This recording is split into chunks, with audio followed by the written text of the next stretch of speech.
Yeah, I can hear you and I can hear me. You can hear me. I can hear you. And you can hear you. I can hear me.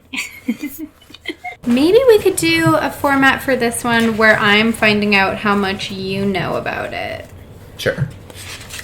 Okay, fun. Quiz time for you.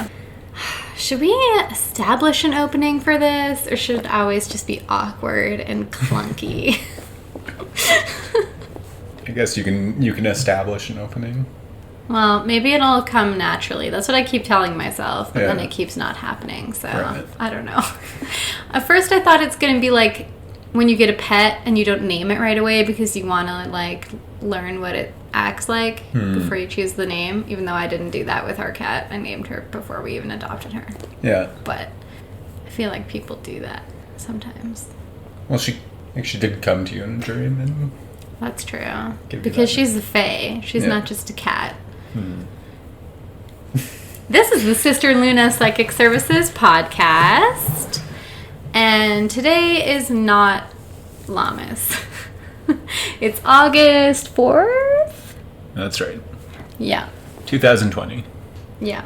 Why did you say that part? And why are you looking at me now like that's supposed to be something? That is what year it is. Yeah. 2020. 2020. It stings. It's the best year. The year's so nice they named it twice. Yuck. 20. Yuck. 20. That was that twice or was that 3 times? Okay. Lammas happened 3 days ago. And John and I went to a gathering that was not by any means like a coven or anything. It was just a party that someone who I do practice with sometimes, a friend of ours, decided to have on that day. Not a big party, just like a few people at his house. And We were well within the restrictions for social I think gatherings. you can have like 50 people now, so yeah. Anyway, yeah, it didn't get very pagan-y until someone asked what day it was. And then, even though I was so stoned that I would have preferred to crawl, like exit my body and just go hang out in the astral plane until it was over, someone decided to ask me to explain it to everyone. Someone did that. Yep, someone did it. And who was that? Which person at that party was the one who put me in that position? That was me. Yes, that was you, John. Even after I had dug my nails into your arm and told you to get me out of that party, you proceeded to suggest that I explain to everyone why we were there. In my defense, I did not understand how off you were feeling at that point. It was that banana bread. Whew! I was not expecting that to happen, obviously. I was assured by the baker of this special bread celebration bread that it would be fine for me to eat a whole piece because he himself claimed to have eaten the ends of 2 loaves earlier that day. So, yeah. I think his resistance and yours are at very different levels. Also, I realized that when he said that he burnt the weed a little bit when he was making the butter, and that takes out some of the THC, according to that, like if we are going to assume that that's correct information, then it could be the fact that the end of the bread, because it's more baked, is also less THC in it. Which that just occurred to me right now. I definitely had like a nice fat middle of the loaf piece. Even though it was on top, it's not like I picked out the big piece on purpose. It was just the one that was there. Yeah, no, that checks out, I think. I'll buy your reasoning. Okay. If you are a baker or a scientist, please reach out and let us know. Yeah, or if you're just a huge stoner with Or a lot that, of experience making banana bread that makes you go insane. That's a type of baker. Puke on the side of the road. Right. That was good times. Yeah. I think if I had eaten like a quarter of that piece, I would have been fine. Probably, yeah. I mean, after having witnessed you go through this whole experience, when I got home, I did still have half of a piece myself, and it was way too much for me. But again, like, my tolerance for weed is even less than yours. Yeah. It's a comparable difference between you and me and you and Jared. Oh, yeah. Well, I think that ours would be closer to each other than either of us are to Jared, that's Right. for sure. Yeah. He said I'm a bit of a stoner when he was giving me the rationale of having eaten the 4 ends. It's not your fault, Jared. I'm an adult and I make my own decisions. Okay. But the reason I ate the banana bread that makes you go insane was because it was Lammas. And the reason we didn't record this on Lammas is because when I got home, I didn't know what to do at any moment. I was like, I don't know. I should lay down. No, I shouldn't. I should take a shower. No, I should stand in the middle of this room looking at from the bed to the shower trying to decide which thing I should do. Like, it was not possible for us to record at that point. I was way too gone. You fell asleep pretty quickly. It felt like I stood there for like half an hour deciding if I was going to shower or go to bed. No. That was like maybe under a minute. So when I did have to explain to everyone at the party as I was fleeing what Lammas is, I think I said like the first harvest. I'm just kind of like rattling off like buzzwords associated with Lammas. Like the grain sacrifice and beer times. Bread making. People were like, what? I think you were actually a lot more coherent than you're making it sound right now. Really? Yeah. How do you remember it going? You were saying, like, yeah, it's the first harvest, and so it's like the early plants, and then it's also I mean, everything that you just said, but In the sentence format instead of yes. point form. I think I made a parallel of like the God died. Did I point out the Jesus part of like the bread body of Christ business? You did not. Oh, okay. Well, okay, we're gonna do a quiz where I just gave you a hint for the quiz. Sorry, we're gonna do a bit of a quiz where we find out how much John knows about this holiday. I think that'll be kind of fun way to set it up for Sabbaths. Sure. Because if I just sit here, I'm just going to be like pontificating about it the whole time and that'll be boring. Okay. So are we getting into the quiz right now? Are you ready? Yeah. Why? I didn't study, but... I know. It's not a quiz you're supposed to study for. It's, what do they call that?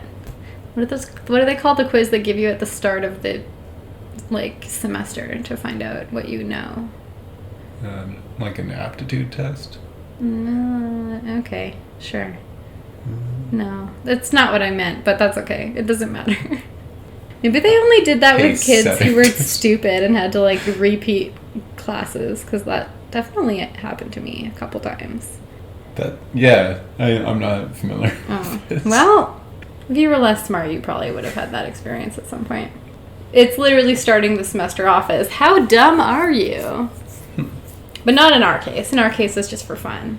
How much do you happen to know about this one particular, admittedly lesser known turns of the wheel, as they say? Right. The wheel of the year is ever turning. I feel like when I say stuff like that, I have to start talking in a weird Gandalf voice. Okay.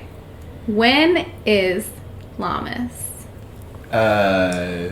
Midsummer. Okay. Sure. In Canada, that's pretty accurate, I guess. Is it not? Is it not the actual, like, middle point of summer? Like, between... Like, halfway between the solstice and the equinox? Well, that leads into my next question. Is Lammas a solar or lunar holiday? A lunar holiday. Okay, so then why would it be placed specifically between two solar holidays? I guess more roughly, it's halfway between.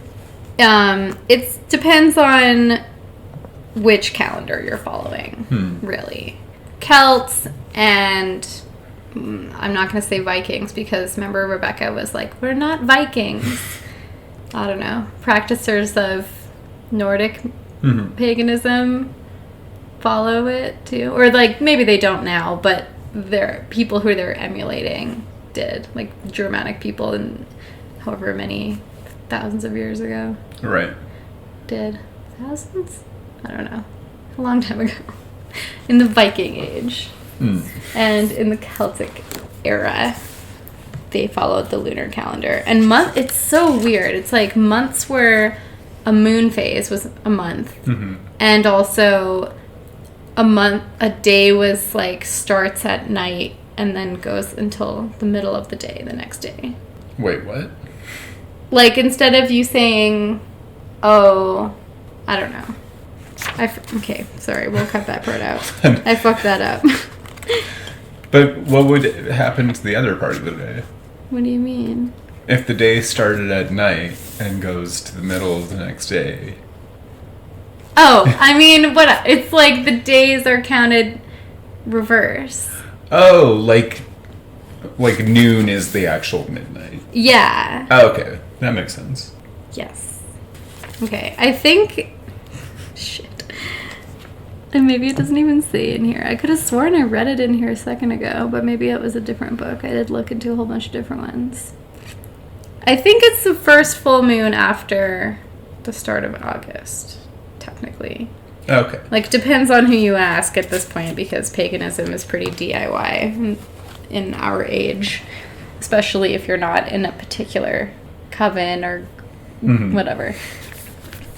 You're not practicing Gardnerian Wicca or something, then you can kind of just pick whatever days you want. Just decide, like say, well, I decided. What is the August moon? Or the first? They call it the sturgeon moon. Sturgeon. All the moons, yeah, like they're all named after like the type of thing that you hunt at that time or the plants that are available. Like there's a strawberry moon and beaver moon and stuff like that. Sturgeon's a bird? It's a fish. A fish, yeah. A big fish. Like they grow to be several meters long. Well. Yeah. So you can imagine how being able to catch those would be a significant time of year. Right? Have to have a pretty strong pull. Yeah. Well, actually, my dad tried to, this is such a classic shitty dad thing. It's really funny.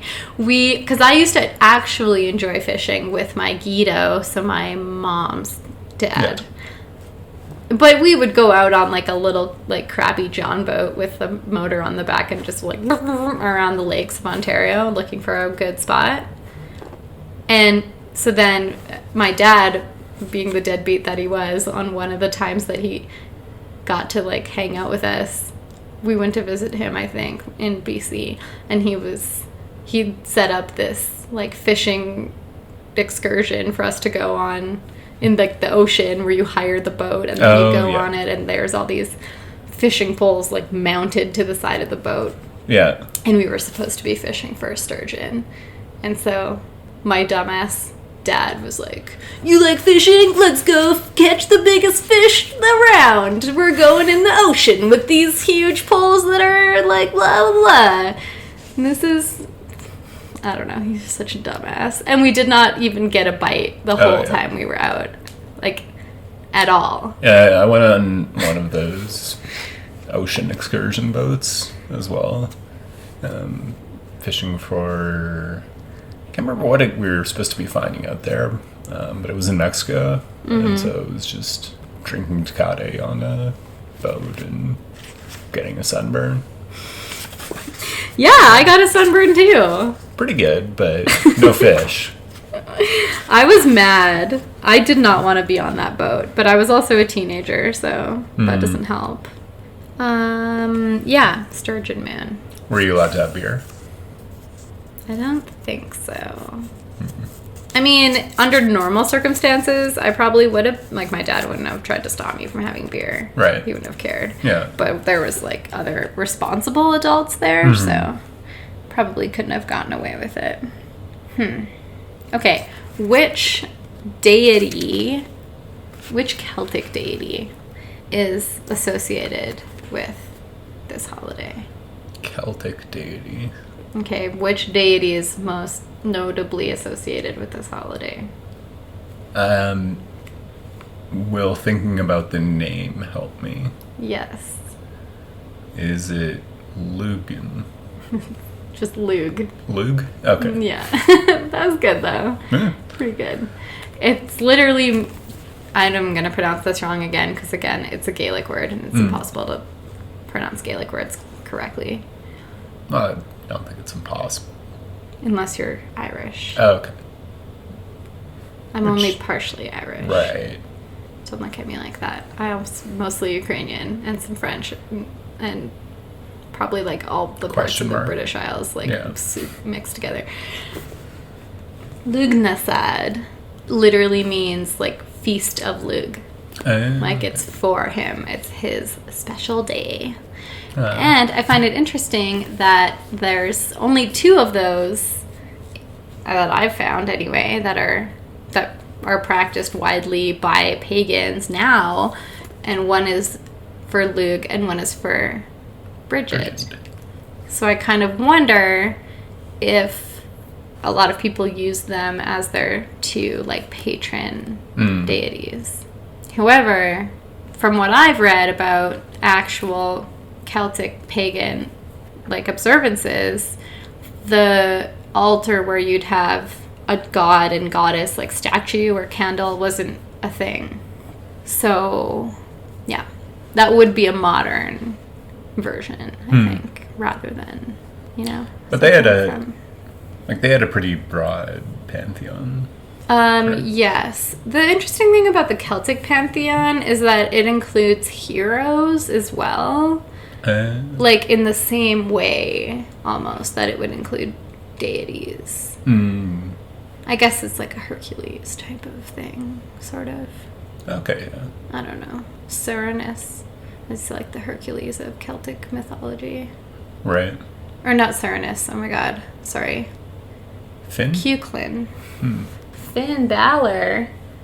I'm trying to change the subject to wrestling. No, Finn, is it Finn McCool? Yeah, I don't know. I think that's more of like a folktale. Balor is the demon. Right. Okay. So, what type of foods do people eat on Lugnasad? Special banana bread. Ugh. No, but breads. Pretty sure THC-soaked banana bread is not a traditional food of the Feast of Lug. Yeah. There's a few of those ingredients are not domestic to Ireland. Yeah. It would be breads, but also early harvest vegetables, so like leafy greens and tomatoes. Not tomatoes. Depends on what part of the world you're in, I guess. Yeah. I think in a lot of places they would say that you eat leafy greens at like Ostara even, or Beltane. Oh, okay. You know what I mean? Yeah.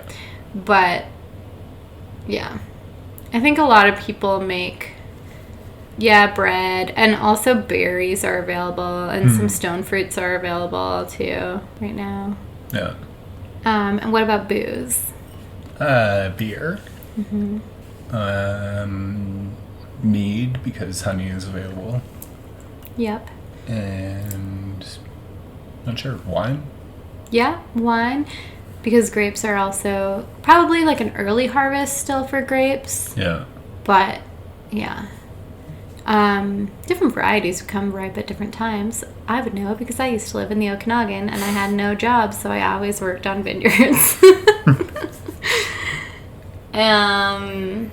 Also, now I can't remember the specifics about this. I'm so bad with names and that type of stuff. But I read a thing about Lughnasadh being a time of year where they would make the first cider as well. Like, they would be kind of their first trip, like, through the orchard where there might be some fallen apples. Mm-hmm. And so they would be like, okay, now we're going to, like, start fermenting the first cider of the year. Right. Like how your brewing, like, gears are turning. I can see them. You're like, oh, an excuse to make a cider. Interesting. Probably if you started making it at Lughnasadh, then you could have a really, like, good one, a really potent one by, like, Samhain. Right. That's interesting, actually. Ooh. That question, I was going to ask, this is probably too vague. If you don't get it, I'll figure out a different way to phrase it that's a bit more obvious. What, like, symbolic similarity do the holidays of Lughnasadh and Samhain have in common? They're both harvest festivals. Well, that's true. One being the first, one the other being the last. Yes. That's actually a clue to the thing I was thinking of. Like, it's to do with harvesting. That might be a good... You're on the right track. Does it have to do with death or sacrifice? Yes, exactly. Yeah. Should I say more, or do I? Yeah, go ahead. I guess that... Show off. I don't know anything. That's the point of the podcast. You're doing pretty good so far. I guess it's that the harvest, the act of harvesting, is literally, like, causing the death of your plants, and so it is a celebration of, that sacrifice. Yeah. The grain god. It's actually, like, a new thing, kind of. I think it was written in the Golden Bough, which was written in, like, turn of the century-ish. So, what's new for paganism? Yeah. To be talking about the grain god. But I kind of like it. But, I mean, it's too vague to be older than that. You know what I mean? Because it wouldn't just be the grain god. It would be, like, this particular grain god from this place. Yeah. But it's a good way to kind of summarize the fact that to acknowledge the sacrifice of the living things that you consume. Similar to Thanksgiving in a way, I guess. But, yeah. Every harvest festival has that aspect to it, like you were saying. Yeah. It just gets kind of progressively more dark in the sense of, like, content, but also the days are getting shorter as the year goes on. So, sorry. We also forgot about corn. Corn is another big food for now. Yeah. Sorry, could you explain that again? The grain god was, like, a small regional god, and then... No. He was... I don't think well, I don't know. There's probably some... If you, like, were really an encyclopedia of theology, you'd probably know of a similar regional god. But what I was saying is that there was a book written called The Golden Bough where the author attempted to compare and, like, point out the similarities between various masculine deities. Right. And I think that book is the first time that the grain god is, like, mentioned. Okay. But it's basically just that, acknowledging that your own survival requires the death of other living things. Okay. You know? Like, I've said this before, and I'll say it again. A sheaf of wheat is just as alive when you harvest it as a cow or chicken is. Right. Both living things. Tired of you vegans acting like animals are the only thing that dies when you eat it. It's ridiculous. It's interesting. I was about to say it obviously wouldn't be linked, but maybe they are linked. I would have to look it up because it's a long Nahuatl name. But, like, the Nahuatl, so, like, Aztecs, but also, like, other tribes and, I don't know, associated peoples from that region. Yeah. Worship what is basically a grain god. who is absolutely going to butcher this, but basically, like, one of the ways that they honor him is through sacrifice, through human sacrifice sometimes, and like it's a very specific kind of like combat-based sacrifice, and in return, the god granted the people corn. Right. And it's part of like their origin story, or their origin of humanity story, is that when the gods were first creating man, they tried like building them out of clay or like building them out of different things, but ultimately humans were made out of corn. This is ringing some bells. I think I might have watched like a Nova special on it or something at some point. Is this where the soccer ball thing is? Yeah. Too, with the head inside the soccer ball? Yes, okay, absolutely. Yes. Yeah. I've seen a thing about this. Yeah. Yeah. I might have showed it to you. Maybe. Maybe. I think I watched it a long time ago. I might have watched it twice though. That's possible. Yeah, no, it's the soccer game where you kick it through like a stone hoop. Right. I remember thinking that looks really hard to do. Oh yeah, no, and like they were using like a boulder basically. To Right. do it. And yeah, part of the whole story is that it was so loud, the people playing it, that it woke up like these evil gods that live in the underworld. So you have to make a sacrifice to appease them so they go back to sleep. That's part of it. Okay. I really should have like looked at the story, That's because okay. like if anyone actually knows it and is listening, like they know how badly I just butcher it. But maybe Just making them that'll mad. give them an excuse to reach out to us. It's true. You can find us on Twitter, Instagram, Facebook. You can email us. We've got it all. It's all there. You can yell at us in whichever format is most convenient for you. Did you say you're on TikTok too?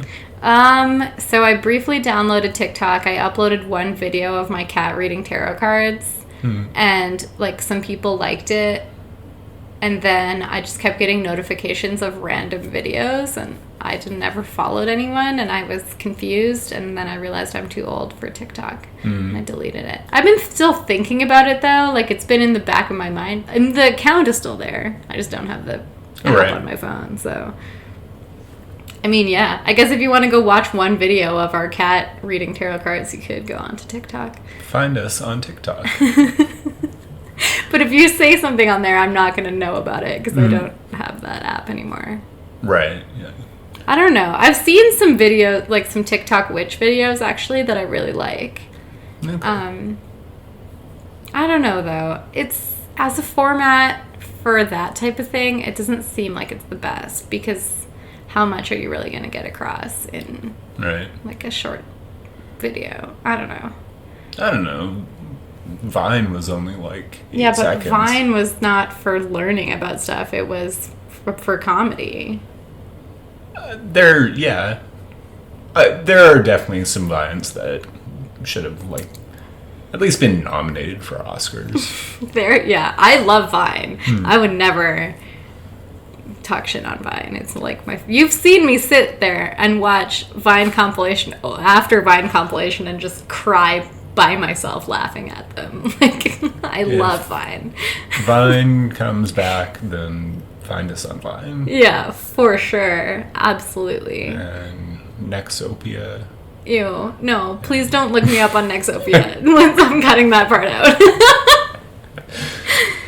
It haunts me to know that profile is like out there somewhere. And it's possible that someone computer savvy could find it and like look at it. That just makes my skin crawl.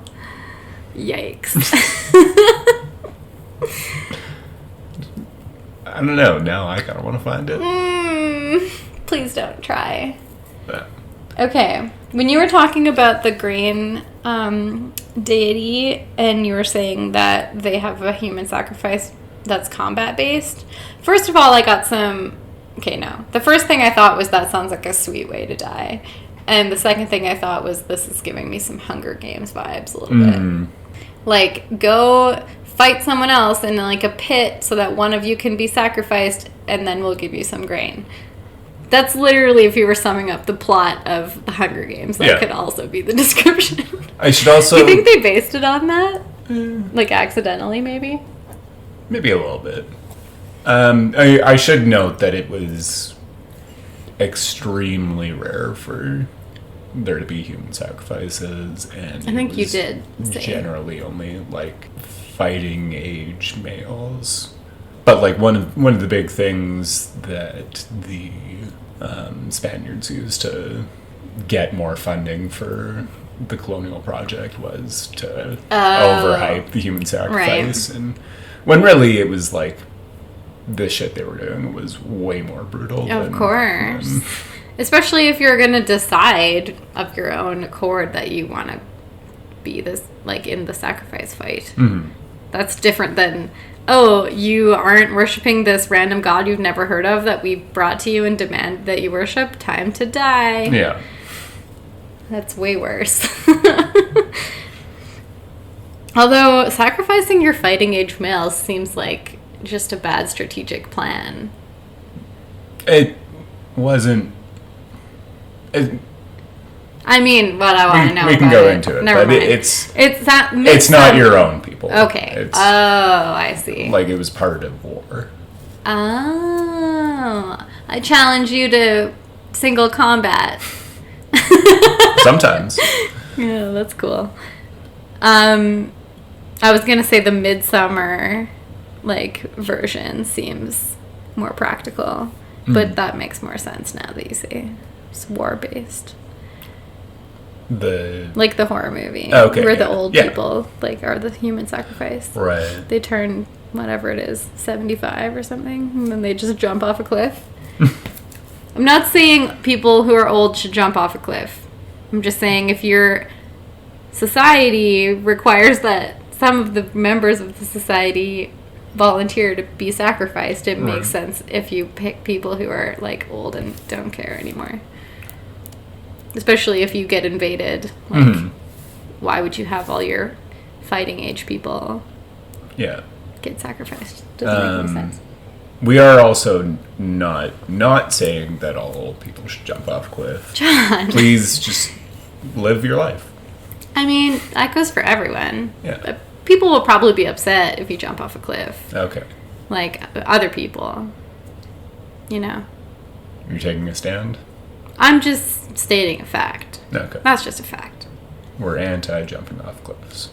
I don't know. Not necessarily, I guess, but I feel like you should just take into consideration the feelings of others before you jump off of a cliff. Because your actions affect other people, whether you jump off a cliff or not. Doesn't matter what action you're taking. If you decide you're going to make some bread and you're going to eat it, your actions killed a wheat or a quinoa or whatever kind of bread you're making. If you're gluten-free, it's probably quinoa bread or something. Coconut bread? I don't know. Anyway, quinoa doesn't grow in places where the type of paganism that I learned is practiced, so it's not really I mean, none of it is corn, really, or... Yeah, that's true. No. But wheat and barley. Barley's a big one. I think there's a, on the point of the grain god not being a particular person necessarily, there's also a later, I think it's a fictional text that references a character called John Barleycorn. Oh. Yeah, and then people started associating him with Lammas. Loaf mass. Shit, I was going to ask you that and then I just said it. Oopsie. You got Lugn the Sod, which is way more complicated, though, so I think you probably would have got that one, too. That's funny. I just, the other day, I think probably on Lammas, I was rocking out to a song called Run John Barleycorn. That's awesome. I'm going to have to tweet it. Yep. Also, do you love the fact that your name, having been a very common name in, like, the British Isles at a certain time period, it means that all these different cool, like, folk heroes are named John something? Or, like, Jack or whatever? It's, I don't know, a bit of a trade-off, because it also means, like, a toilet or the client, or the patron of a prostitute. Right. I feel like client is equally accurate. Yeah. In fact, I feel like most sex workers, just correcting your nomenclature there, most sex workers would probably prefer to call them clients rather than Johns. patrons or Johns. Yeah.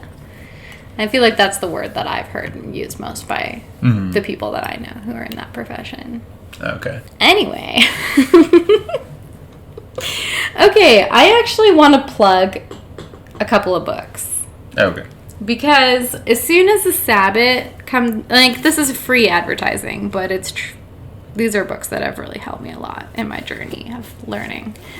Every time a Sabbath rolls around, you'll find me in some random corner of my house with like 8 books and a notebook in front of me. And it's never my actual beautiful like leather-bound grimoire that has the big tiger's eye in the top of it, because I'm nervous about writing in that book because it's so beautiful. I only want to write like perfect things, so there's nothing that's like crossed out or something in there, so that when you open it, it just looks like you found this magical old spell book, like perfect calligraphy and shit. So I don't write in it very often. I always think I'm gonna use this notebook and I'm gonna like scribble down the shit and like then I'll perfect it and then I'll write it in it. Right. The final copy grimoire. But usually that last part doesn't happen. But most of the entries that I have put in there are like that. They're like beautiful. I do big calligraphy letters for like the header of it, and then I do like drawings of stuff, and it's very cute. Anyway. This is actually a cute personal story. So when I started reading cards, that was kind of when everybody found out that I had taken it upon myself to actively start practicing witchcraft. Even though I did work some spells as a child, it was child spell work. Like, I didn't know that I was doing magic necessarily. It was just doing what I felt like doing as a kid. So, yeah, when I started, like, obviously doing witchy stuff, I think it was my 16th birthday. My Uncle Jerry, who's my favorite uncle, who's never going to listen to this, but shout out to Jerry. Sorry, Tony and John. R.I.P. John.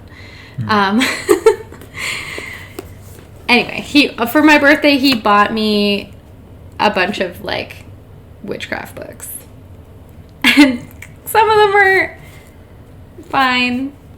But one of them has really been just like a super useful reference book. And it's got a stupid name. It's called The Teen Spellbook, Magic for Young Witches by Jamie Wood. Which makes sense why when I was 16 my uncle bought that for me because of the title. But realistically, inside, it's very straightforward, and it lists for each moon phase associations and color associations and all that, like, basic stuff. So it's good for that. Especially if it's got the Sabbats in there and it tells you all the gods and goddesses associated with them and the type of stuff people would do and whatever. I think that it's written for teens is probably a good thing. Yeah, like, exactly. It makes it more accessible, more Yes. easy to get into. Exactly. That's part of why it's so great. But I feel like it makes it a book that then an adult wouldn't buy it because it says it's for teens. But it would be good for teens, but that doesn't mean it's not also good for adults to read. I think, like, young adult lit is super popular with adults right now. Yeah, that's true. So, maybe. And then ever since I started semi-regularly meeting with a particular group of like-minded pagans, I decided to buy myself Ritual Craft. It's by Amber K. and Azariel Aaron K. And I know a lot of people don't like Amber K, but I don't know. Haters gonna hate. Why do people not like Amber K? They feel that like some of the things that she's published are not historically accurate. She has the book on Celtic gods and goddesses and like heroes and stuff. People don't like it. they're like, that's not what it was. Or that's not enough information about that person. Right.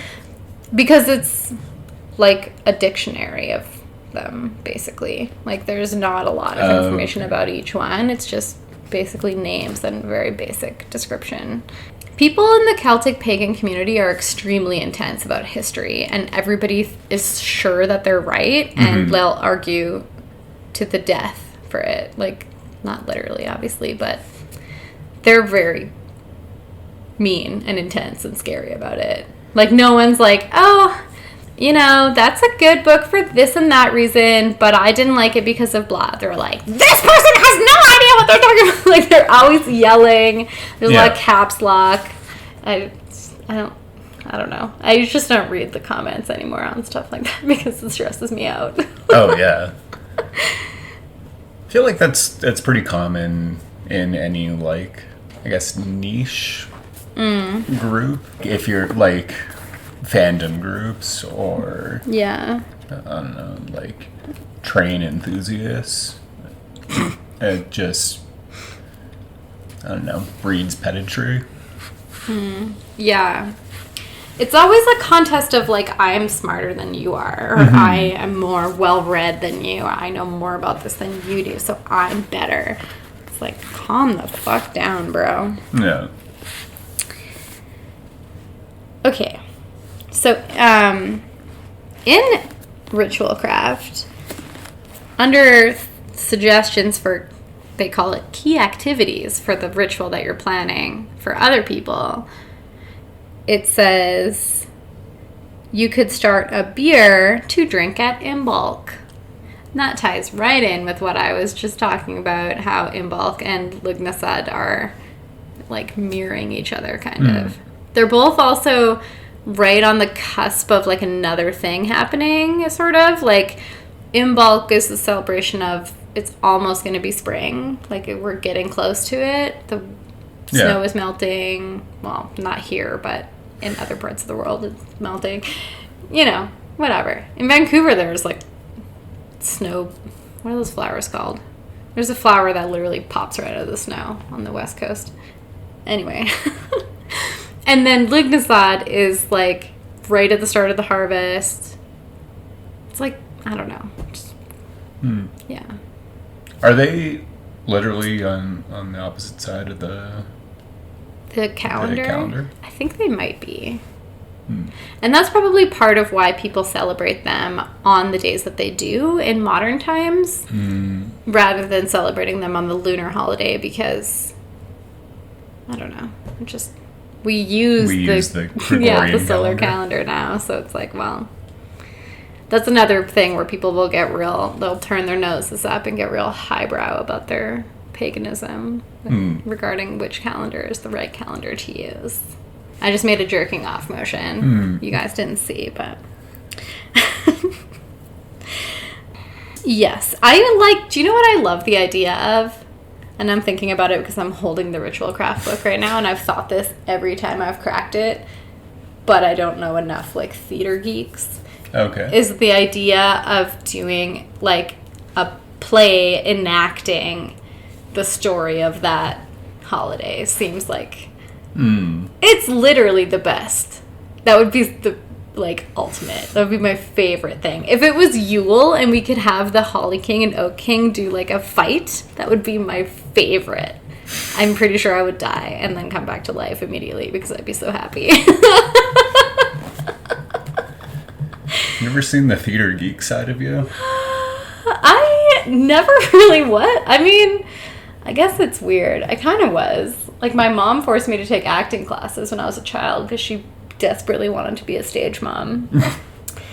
But then in school, I never took drama, and I think it's literally because I was like, you can't tell me what to do! Right. Even though I would have probably loved it and shone like bananas. But then by the time it rolled around to be like high school and they were auditioning for the school play, I was like, yeah, I need to be in this. You were in the high school play? No. I did get cast, but then they canceled the play because they didn't have any money because they spent it all on football equipment. Oh, okay. Yeah, that was the type of school I went to. Right. Yeah. I was going to be Frenchie. Oh. Nice. Mm-hmm. Everybody was like, "Oh, that's you, totally," and I was like, "What?" But how did the football team do? Who fucking cares? I think they actually like went to provincials or something. Oh. They were pretty good. That's disappointing. Right? Losers. I'm never mind. People don't know me on here, so I can say whatever I want. I think the idea of, like, I mean, it's horrific either way, but it would be much funnier if they used all the resources to support, like, a loser football team. Oh, I see. Right. You were looking for the setup of a joke, and I did not yes-and you. No. I didn't know. Sorry. Yeah, no, they were good. And that almost makes it worse, you know? Because then the school feels like they did the right thing, and you're like, fuck you. If they were that good, they could have won anyway, and we could have still had our play, you bastards. I'm so mad. The fact that I memorized a monologue and I had to sing in order to get that audition, like get the part, I did so much work, and then they were just like, no, never mind. I was so mad. I'll never dip my toe in the theater again. Until you put on your Yule play. Yeah. Oh my god. I want to be the Oak King. Okay. I'll tape these boobs down so fast. You don't even know. Do you want to be the Holly King? Do you want to wear a big Santa Claus beard and fight me in a play? You die. Yeah, you would have to die. We could do it again at summer and then you could win. What if we did it as professional wrestling? Would that make you interested? You're joking, but that's a really good idea. We could do 8 of them a year. 8 shows a year. Every Sabbath. I don't know what Imbolc would be. A King of the Ring where Bridget just like throws everyone else out of the... Why are we talking about wrestling? Why am I bringing that up? Keep going. Well, you have now a year to plan it. What would the Lugnestad one be? Well, I feel like at this point in time, Lug would be the face and Patrick would be the heel. Patrick. So which patron saint do some people believe took the place of Lug in the hearts of the Irish people? Patty. Yeah.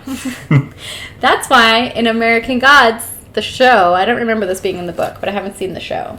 Apparently, Lug is drunk, and he stops in, like, the street in Ireland and starts shouting at a statue of St. Patrick and, like, getting mad at it. Because, yeah. Was that the leprechaun?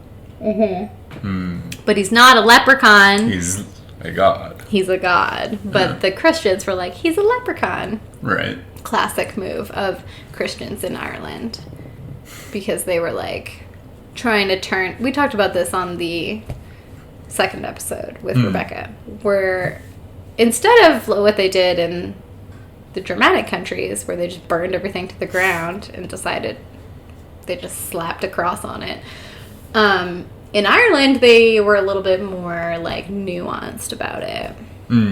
Where they tried to, like, manipulate the people into becoming Christians. Right. More so. Rather than just killing everyone. It's kind of a mixed bag in the Americas. Yeah, because Santeria seems to be kind of a testament to the integration of that, right? Yeah, that's, I guess... I mean, it very much is why the saints are, like, so much more prominent in Latin America than other forms of worship, but... Right. They also just burnt a whole bunch of stuff. You know what might be a good wrestling setup for Lugnasad, actually? It would be a tag team match versus, like, an Andre the Giant type guy, where the tag team is, like, just a peasant, a person, and John Barleycorn versus, like, another, like, representation of the needs of the, like, people, you know? Maybe, like, no, I don't know. I was going to say maybe like a druid and John Barleycorn or something. Where at the end, Barleycorn just like sacrifices himself in order to save the other guy. And then, because that's the whole point of Lughnasadh, is the grain god sacrifices himself. But Lugh is not the grain god. He is actually the god of many skills. He's like he's a Renaissance man. An Irish Renaissance man. Yeah. He could do everything. Which, so could Brigid, kind of. So there's another similarity between them. You can make it a ladder match. What? And that's how he would sacrifice himself. Is like the team, they would like knock down the opponents, and then John Barleycorn would go up the ladder and then jump off it on top of them, sacrificing his own well-being so that the druid or the peasant can win. Right. Climb the ladder and get the grain. Right. The bread. So the Alundra, the giant character, is actually like death. Yes. Coming for the druid or the peasant, and if John Barleycorn doesn't sacrifice himself, then death will win. Yeah. Oh, shit. I'm upset now. I never wanted these two worlds to meet each other. What's happening? Oh, Lord. This feels like the episode of, I almost said Friends, Seinfeld, where George is like upset that his girlfriend starts hanging out with his friends. Yeah. That's what it feels like right now. You're upset that your deities are hanging out with Professional wrestling. Yes, I am. That's good. Hey, look at that. We talked for an hour. What other things can I quiz you on? Oh, what colors are associated with Lughnasadh? Green. Okay. Orange. He says as he looks at my orange pants. They're orange and green, actually, so... Yeah. Let's see if you know any other colors. White. No? What are you looking at? That's white. I don't know. I just said green and orange, and then that got me thinking of the flag of Ireland. Oh. Brown. I'm wearing a brown shirt, everybody. Yeah. Okay, there's one color I'm not wearing, which is the main color, so let's see if you can guess that one.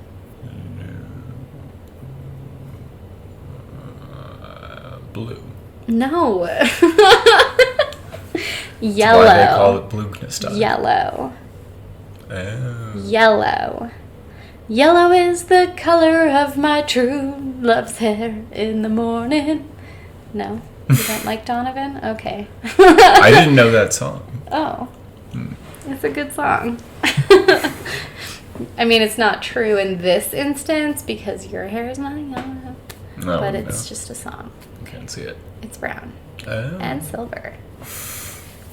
Lugh. Okay, what types of skills do you think that Lugh has? Farming? What? No. Yeah. That's a fair guess. It's using context clues. Mm-hmm. I understand. There's one in particular that he has in common with Brigid. Hunting? No. Or... Brigid is not a hunter. Oh. Smithing. Yes. Ding ding. Good job. You only took 8 tries. I'm just kidding. You're doing pretty good. There. You're doing pretty good. Some people have not the Olympics because it's not Greek, but like a version of that kind of where they're like showing off how athletic they are because to celebrate Lugh. They'll like have a contest. They do the big like tree toss. Caber toss. Caber, yeah. I don't know. That's a Scottish thing. I don't know. Yeah. Maybe. Yeah. It reminds me of Brave, where she's like watching all the suitors try to do the archery. And there's like the huge kid. Yeah. Yeah. And her dad's like, bet he wishes he was tossing cabers.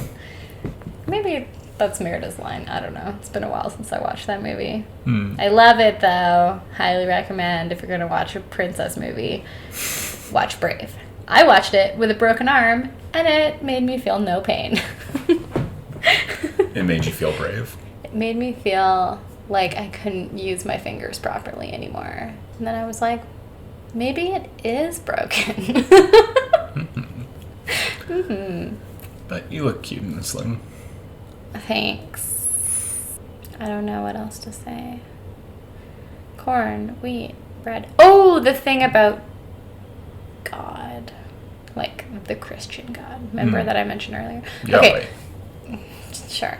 So what do you think is based on everything that we've talked about in terms of the communion wafer, where do you think I was going with that?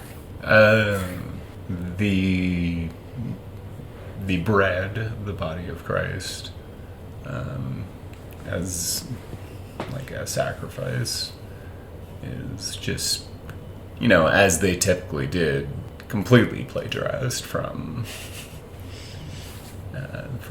Lug. Well, actually, not from Lug. Oh. Because remember, Lug is not actually the grain god. Right. It's probably true that pagans viewed their harvest as a sacrifice of the land for them, because that's what they worship, is nature, even a bajillion years ago. That's one through line you're going to find. So the grain dies to make the bread that you're then eating, which is the sacrifice. And I just think it's very interesting that in Catholicism, where communion is performed, it's just this very weird narrative that doesn't have any meat on it. Like, why is the bread and the wine the body and the blood of Christ?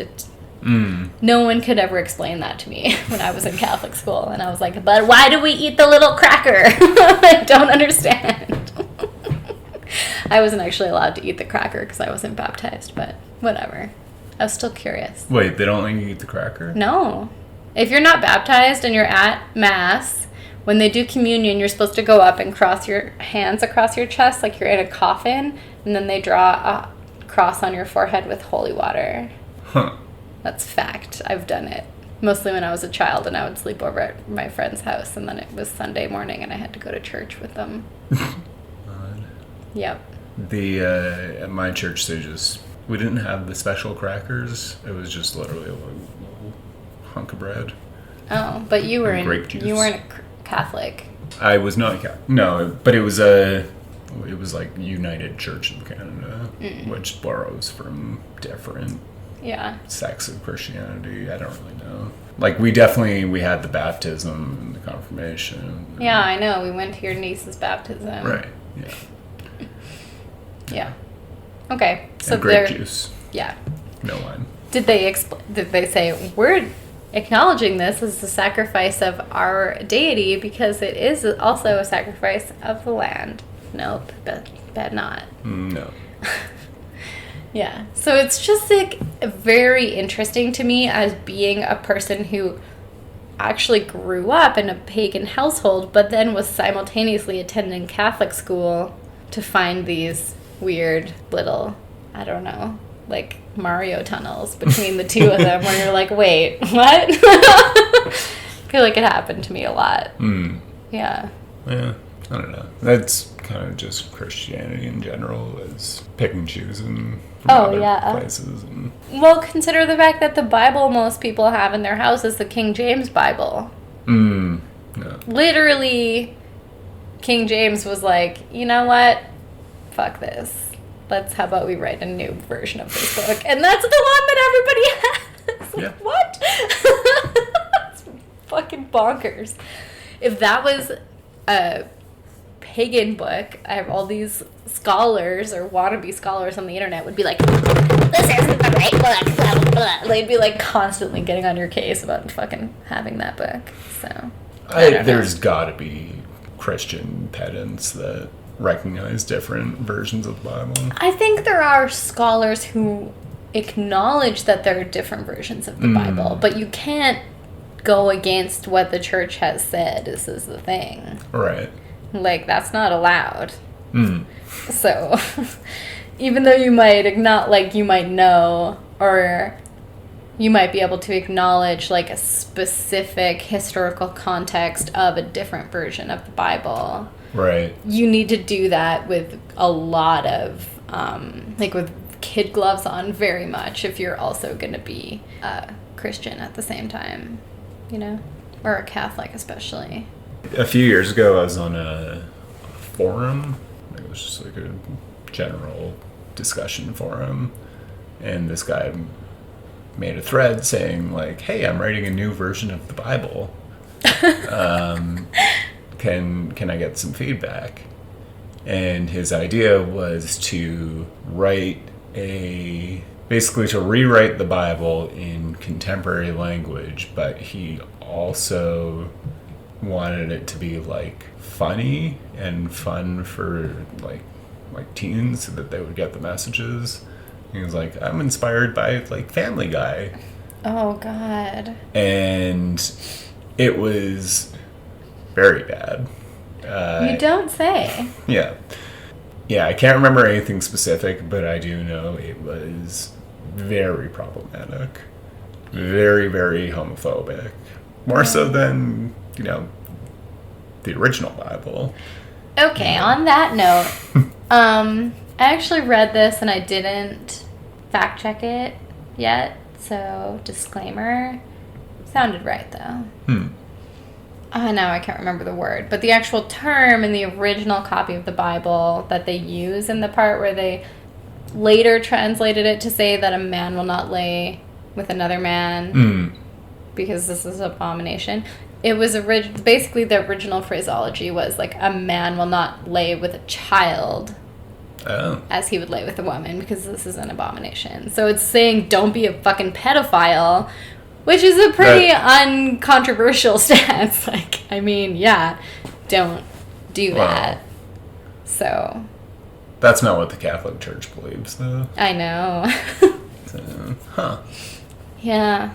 Isn't that ironic? Just like that song. So it didn't actually, according to that person, didn't actually ever say you're not allowed to be gay. Right. It said, hey, don't be a pedophile. That's fair. Really, that should be one of the commandments, if anything. More so than, thou shalt not hold any other idols above me. Yeah. Like, how insecure are you? I thought you were omnipotent. Calm down. Coveting your neighbor's ass. Right, yeah. I mean, an obvious replacement for thou shalt not commit adultery is thou shalt not commit abuse against children. How about? Or rape in general. Adultery? That's the worst you can think of? That's what you're throwing in there? Christ almighty. That's ironic. I didn't even mean to do that. I take your name in vain. But it was never really about, like... What actually makes you moral, be a good person. Yeah. It's more just about Ethics? controlling women. Right. In school, as I mentioned, I went to Catholic school, and I had a nun teacher for religion class, which was a required class. And there was a project where we had to do PowerPoints on the commandments. And I got to pick which commandment I wanted to do. Yeah. I think. Oh, now I'm not sure if I picked it or if the teacher assigned it to me. Either is possible. Because she really didn't like me and she clearly thought I was like a rabid slut, which was also kind of true at the time. Anyway, I ended up doing thou shalt not commit adultery as my commandment. And I got put into this group with these two dudes in my class that I didn't even know. And so I was like, I'm going to do this whole project, okay? Y'all can just go, like, whatever, touch each other's dicks or something. I don't care. Because I was in, like, a fight with this teacher, and I wanted to make the project. You wanted to own her, yeah. Yeah. And so it was PowerPoint. Of course, the first slide that I put up is a woman's naked, like, back with big, hairy man's hands around her. Yeah. On, like, a red silk, like, background, and it says thou shalt not commit adultery, but in like the sexy like cursive writing. And so that was how kind of the whole thing went. It was very ironic. It was just dripping in like sarcasm, the whole thing. Probably some of my best comedic work, actually. I wish I had a copy of it, honestly. It was pretty great. Contextually, even better, you know? Because then the teacher who hated me so much, and if she assigned it to me, probably thought she was going to try to make me reassess my life, and then just had to sit in her desk while I stood in front of the class with the little clicker going, click, and then just, like, doing basically a performance art piece about how sex is good, and everyone else who doesn't think so should shut up and go away. So what'd you get for a grade?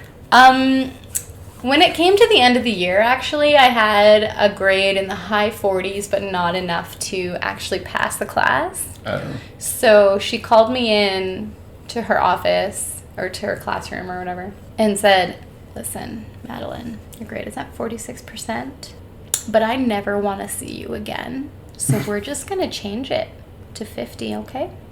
And I was like, okay. Wow. And she was like, goodbye. And I was like, yeah, hell yeah. What better way to teach someone that behaving badly is the way to get what they want? Right? Or another version of saying that is that if you stick to your guns and you are true to yourself, then you'll succeed regardless of the circumstances. Sure. I don't know. Yeah. Like, she literally hated me so much that she passed me so she wouldn't have to teach me again. That's powerful, I think. You'd think that, like, that act itself, her, fudging the grade is, I don't know, at least some, like, a form of lying. Yeah, it's definitely lying. So. I drove her to sin. Is Exactly, that what you're saying? Yeah. Ah, yes, Sister Dorothy. You literally corrupted a nun. Oh, I'm so pagan. I'm going to start putting that on my witch resume. Corrupted a nun to sin. Yes. It's great. People are going to think I boned her, but that's okay. They don't have to know that she was an old, gross, mean lady. They're going to assume I'm like that cool swords woman. Right. What was her name? She was like, I was challenging men to duels and beating them, and then she, like, hooked up with a nun and then burned down the convent and all this craziness. Oh, it was more than that. She burned down the convent and put corpses in, like, her lover's bed. Oh, faked her death. Yeah. Right. Awesome.